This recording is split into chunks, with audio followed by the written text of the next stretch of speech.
हा प्रमोद बोल. हा बोल ना. बर बर बर बर. अच्छा. ओके.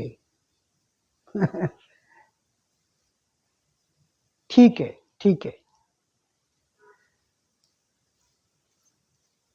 इंटरेस्टिंगली काय माहिती आहे का, माझा जो पुढचा व्हिडिओ जो येणार आहे ना, त्यामध्ये तुझ्या या प्रश्नाची उकल होणार आहे.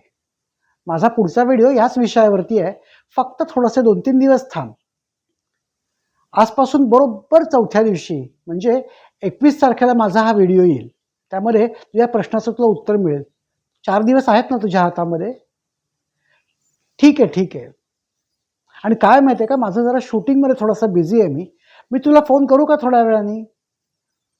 बरं बरं, मग आपण बोलू शांतपणे. ओके. Bye bye bye. नमस्कार मंडळी, मी वीरेंद्र देवस्थळी. आमच्या स्मार्ट या चॅनलमध्ये आपणा सर्वांचं मनःपूर्वक स्वागत. सर्वप्रथम मी आपणा सर्वांचा मनःपूर्वक आभार मानतो, कारण आमच्या पहिल्या व्हिडिओला आपण खूप छान प्रतिसाद दिलात, आमचा हुरूप वाढवलात आणि खूप छान प्रश्नही विचारलेत. अनेक लाईक्स आले, खूप नवीन लोक सबस्क्राईब झाले आणि त्याचप्रमाणे मला अनेक मंडळींनी फोनवर, व्हॉट्सअपवर खूप छान शुभेच्छा दिल्या. आणि त्यामुळेच आम्ही आमचा दुसरा व्हिडिओ घेऊन लवकरच आपल्या पुढे येतोय. आता झालं कसं, शूटिंग चालू असतानाच माझ्या मित्राचा मला फोन आला. प्रमोद, माझा खास मित्र, आणि त्याची मुलगी स्वस्तिला. ती साधारणतः 4थीला आहे. खूप चुणचुणीत मुलगी.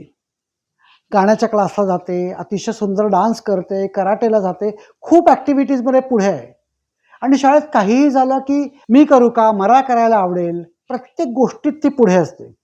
आणि आज संध्याकाळी घरी आल्यावर तिने तिच्या आईबाबांना सांगितलं, शाळेमध्ये कुठची तरी परीक्षा डिक्लेअर झाली आहे, काहीतरी स्पर्धा परीक्षा वगैरे काहीतरी आहे, आणि तिची इच्छा आहे त्या परीक्षेत भाग घ्यायचं. तिची आई तिला म्हणाली की बाई ग, तू इतक्या क्षेत्रात आता काम करतेस, आता ही नवीन परीक्षा, आणि परत यश नाही मिळालं की तुला वाईट वाटतं, मग तू रुसून बसतेस, कशाला काहीतरी नवीन परीक्षेत बसतेस, काही करू नकोस, घरीच बस. आणि तिचा हट्ट चालू आहे, परीक्षेला मी बसते, काय करू? माझ्या मित्राचा मला फोन आला आणि आम्ही आत्ता बोलत होतो. मी त्याला म्हटलं, एक 4 ते 5 दिवस थांब, आमच्या पुढच्या व्हिडिओमध्ये तुझ्या प्रश्नाचं उत्तर तुला मिळेल. होय मंडळी, आमचा पुढचा व्हिडिओ याच विषयावरती आहे. शालेय जीवनामध्ये आपल्याला अनेक स्पर्धा परीक्षा किंवा शिष्यवृत्ती परीक्षा असतात. या परीक्षा कधी असतात, त्या परीक्षांचे विषय काय असतात, त्या परीक्षांचा आपल्या पुढच्या आयुष्याशी कसा संबंध येऊ शकतो किंवा त्याचा आपल्या पुढील आयुष्याला कसा फायदा होऊ शकतो, ह्या परीक्षा कोण कंडक्ट करतं, आणि या परीक्षेला बसल्यावरती आणि पास झाल्यावर मला काय काय फायदा होऊ शकतो, या सगळ्या प्रश्नांची उत्तरं घेऊन आम्ही आपल्या पुढे लवकरच येत आहोत. आमच्या पुढच्या व्हिडिओचा विषय आहे शालेय जीवनातील शिष्यवृत्ती परीक्षा, स्पर्धा परीक्षा. आणि या विषयाची उकल करून देणार आहेत या विषयातील तज्ज्ञ सर चैतन्य वझे सर.